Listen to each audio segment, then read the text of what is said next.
Well, in our last interview, before the interview happened, there was a whole smacking incident with a woman on stage. Right. When we did the interview, that whole legal situation was still going, but since then, it's been settled. Right. So from what I read, you agreed to pay her $65,000. Is that true? That's what I read. Right. And there's other stuff that if you didn't pay the 65, you would owe 125, but whatever. The important part was that there was no jail time around that situation. Has that whole thing been settled now? Is all done, or is it still kind of lingering on?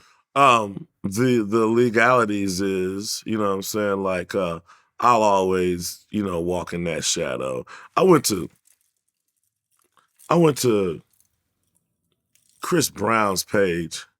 I was just wondering, like, if people are harassing everybody like they do me sometimes, And somebody was still posting a comment about whatever. I don't know the ins and outs. Rihanna. Yeah, the Rihanna incident. Somebody was still hooping and hollering about that. Like, in fact, he was supposed to do a Michael Jackson tribute for the American Music Awards, I think, and they pulled him off that show last minute because people brought up the Rihanna incident from 10, 15 years ago. Right.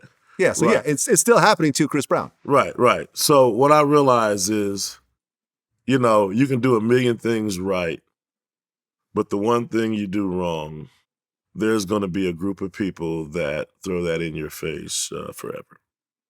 Well, it just becomes part of your story. It just is what it is. You can't change your story. The story is what your story is.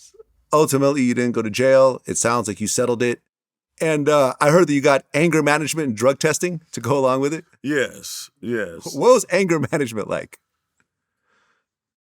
Dude, while I was talking, the dude that was supposed to be listening to me fell asleep. I thought that, but what I didn't realize was I needed to hear my voice bounce off the wall. Like I needed to hear, I'm walking around, but I'm not discussing my problems with nobody. Sometimes you need to talk your problems out. You hold it all in, because as a dude, you hold it all in. But sometimes, even if you go talk to yourself, you smoke a joint, be like, man, what the hell, man? I try to do this, I do that.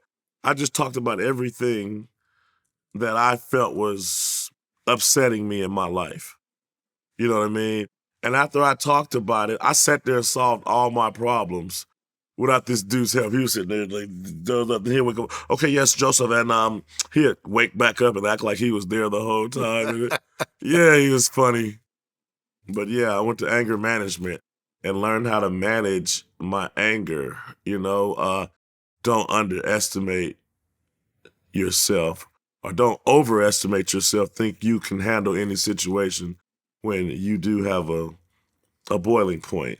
And then you need to know when you're approaching that boiling point and you need to do the right thing so you don't blow up.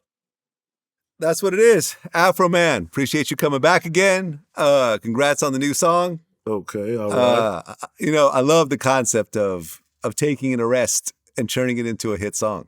This is actually your biggest song in a number of years at this point. I mean, based on the views. This is because I got High Junior. There you go. I mean, what's that?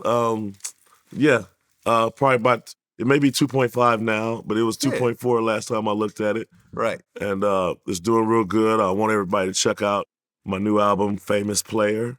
That'll be out February 1st, 2023. Right. And I'm going to keep making songs and keep having fun. Yep. And weren't you auctioning off the doors that the police kicked down? I got $2,100.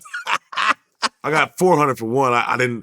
My bidding skills was kind of rusty, but I was really working that second one. I got $2,100 for the second one. That's what it is. Yeah. That's the money the police stole. You actually managed to, you know what I mean? Yeah. Quadruple or 5 times the back. There you go. And that album's out there doing good. Lemon Pound Cake's doing good too. So, yep. It all worked out. Like I'm making the best out of a bad situation, but I hope this doesn't happen to the next man. Yeah. God gave me the resilience and charisma to kind of get through this, but there's some sad stuff went down, but maybe, I don't know. Hopefully people can look at me and say, hey man, that's what I'm gonna do. I'm gonna make the best out of every bad situation. And if you learn how to do that, you unstoppable. Because one thing about them bad situations, hey, they coming back to back like the traffic on 405 freeway, man. You know what I'm saying? Yeah. That's what it is, Afroman. Until next Buckeye. time, peace. Church.